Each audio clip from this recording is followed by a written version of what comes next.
Capítulo 7. Meu apelido foi a minha desgraça. Recebi de Lampião o apelido de Volta Seca, em homenagem a um dos maiores bandidos dos sertões de Pernambuco. Ludibriar, mesmo com palavras, o chefe do cangaço, era assinar com o próprio punho a sua sentença de morte. Como se processavam os assaltos planejados por Lampião. Antônio dos Santos, conhecido na vida do cangaço pela alcunha de Volta Seca, fala ao Diário da Noite, revelando pormenores bem íntimos, não só do seu antigo chefe Lampião, como de todos aqueles que integravam o seu bando. Aspectos impressionantes das atividades dessa quadrilha organizada de bandidos que durante muitos anos espalhou terror pelos sertões de 7 estados nordestinos.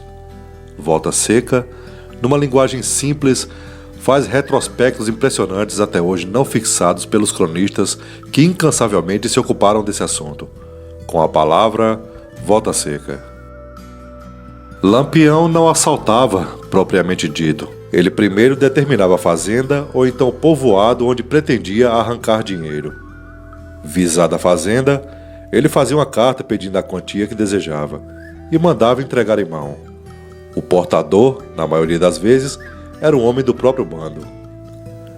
O resto da turma ficava nas proximidades aguardando a resposta. Lampião, muito poucas vezes, errava o seu golpe. Era logo atendido e o próprio fazendeiro levava o dinheiro. O que é que o senhor disse? Se o fazendeiro recusasse? É que o senhor não conheceu pessoalmente Lampião. Quando o cujo recusava, ele e seu bando iam pessoalmente buscá-lo. Um grupo de homens ficava vigiando os arredores enquanto o Lampião e o seu Estado-Maior, Estado-Maior aí eu quero dizer, a turma do peito, entrava feio e forte na casa do fazendeiro. Aí eles davam um balanço nos haveres do homem.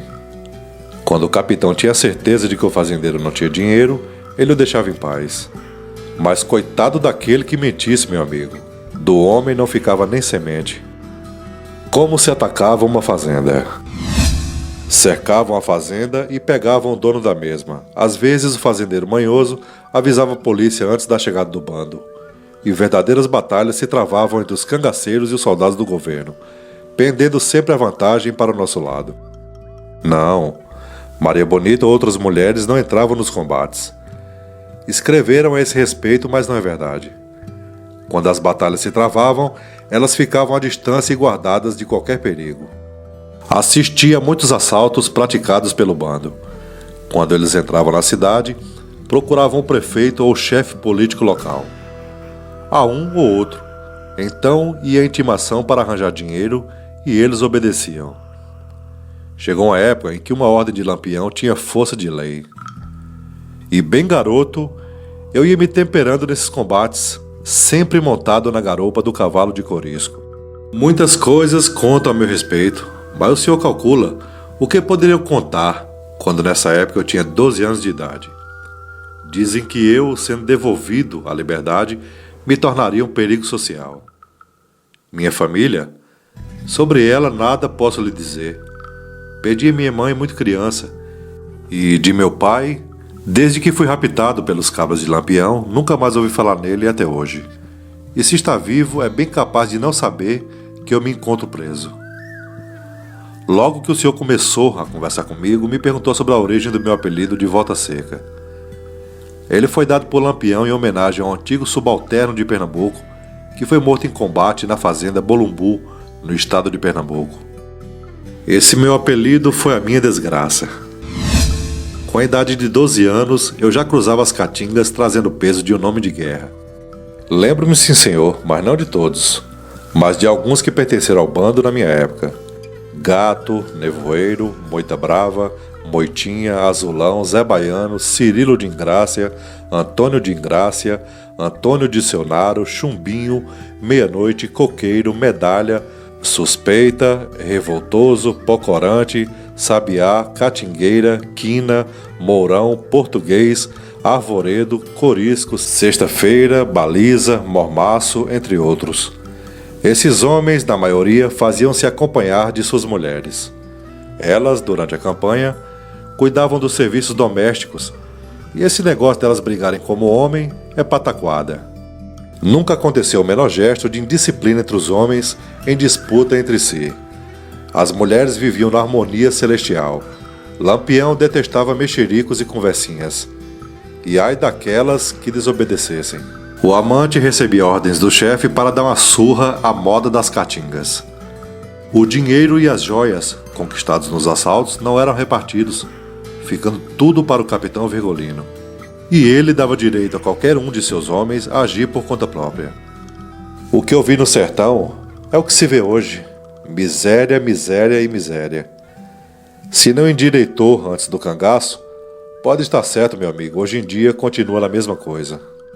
Lampião era um homem cruel.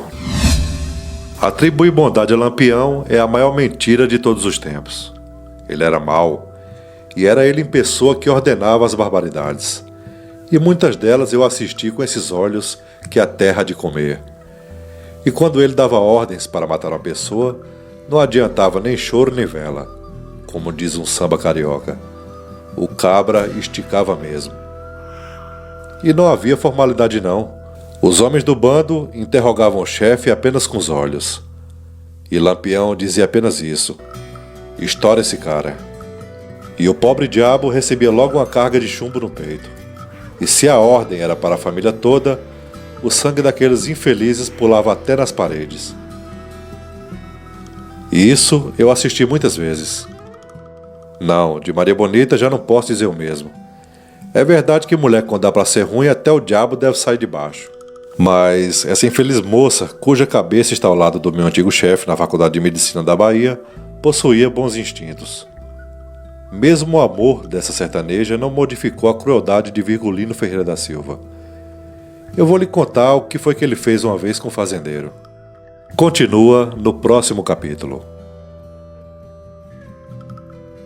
Se você gostou desse vídeo, deixe seu like e se inscreva no canal Cangaçologia.